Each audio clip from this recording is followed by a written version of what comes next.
সামনেই রমজান মাস আর আমরা সবাই জানি অন্যান্য যে কোনো মাসের চেয়ে রমজান মাসে প্রায় সব রান্নাতে আদা রসুন বাটা লাগে। তবে প্রতিদিন তো আদা রসুন বাটা করা সম্ভব না, কিন্তু আমি যেভাবে মাসের শুরুতে একবার আদা রসুন ব্লেন্ড করে সারা মাস সংরক্ষণ করি, আপনাদের সাথে আজকে সেই টেকনিকটি শেয়ার করব। আশা করছি আপনাদের উপকারে আসবে।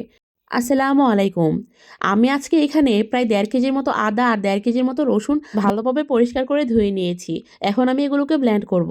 যেহেতু রমজান মাস শুরু হতে হাতে গোনা আর কয়েকটা দিন আছে, তাই এগুলো আমি আগেভাগেই করে রেখে দিচ্ছি। এইভাবে করে রেখে দিলে দেখা যাবে আমার সময়টাও বাঁচবে আর কষ্টও কম হবে। এখানে আমি প্রথমে রসুনটাকে ব্লেন্ড করে নিচ্ছি। কিছুটা পানি দিয়ে রসুনটা ব্লেন্ড করে নেব। আমি একদম মিহি করে ব্লেন্ড করে নেব। আমার রসুনটা ভালোভাবে ব্লেন্ড করা হয়ে গিয়েছে। এখন আমি রসুনের মিশ্রণটাকে রেখে দিয়ে আদাগুলোকেও ব্লেন্ড করে নেব।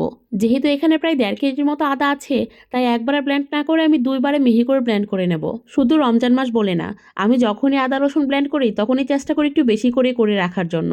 এতে করে ঝামেলা কম হয়। কথা বলতে বলতে এখানে আমার আদাগুলো মিহি করে ব্লেন্ড করা হয়ে গিয়েছে। এখন আমি একটা ছড়ানো স্টিলের প্লেটে আদা বাটাটাকে ঢেলে নেব। হাত দিয়ে ভালো করে আদার মিশ্রণটাকে স্প্রেড করে নেব, মানে সমান করে নেব।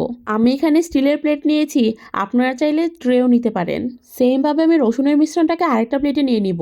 এটাকেও আমি হাত দিয়ে চেপে চেপে সমান করে নেব। আপনারা যারা এভাবে আদা রসুন সংরক্ষণ করেন তারা তো করেনই, আর যারা জানেন না তাদের জন্য আমার আজকের এই ভিডিওটি। ভালোভাবে সমান করা হয়ে গিয়েছে। এখন আমি ডিপ ফ্রিজে 1 ঘন্টার মতো সংরক্ষণ করে নেব, মানে ততক্ষণ পর্যন্ত ফ্রিজে রেখে দেব যতক্ষণ না পর্যন্ত মিশ্রণটি বরফে পরিণত হচ্ছে। দেখতেই পাচ্ছেন এখানে আমি সবগুলো প্লেটকে ফ্রিজ থেকে নামিয়ে নিয়েছি আর সবগুলো মিশ্রণ বরফ হয়ে গিয়েছে। এখন আমি একটা নাইফ নিয়ে ছোট ছোট টুকরো করে কেটে নেব।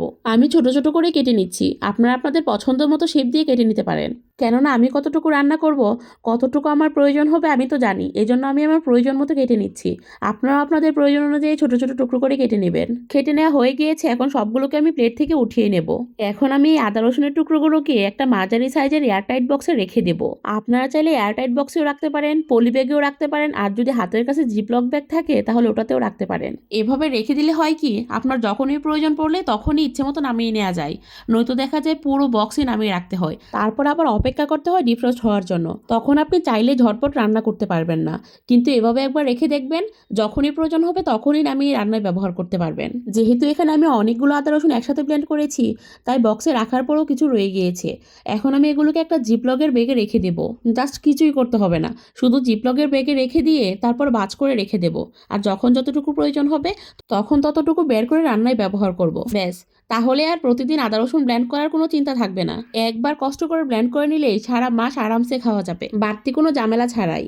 আমি যেহেতু সবসময় এভাবে আদা রসুন বাটা ফ্রিজে সংরক্ষণ করি, তাই ভাবলাম যে আপনাদের সাথে একটু শেয়ার করি। আচ্ছা, আপনাদের কাছে এই টেকনিকটি কেমন লেগেছে প্লিজ কমেন্টস করে জানাবেন।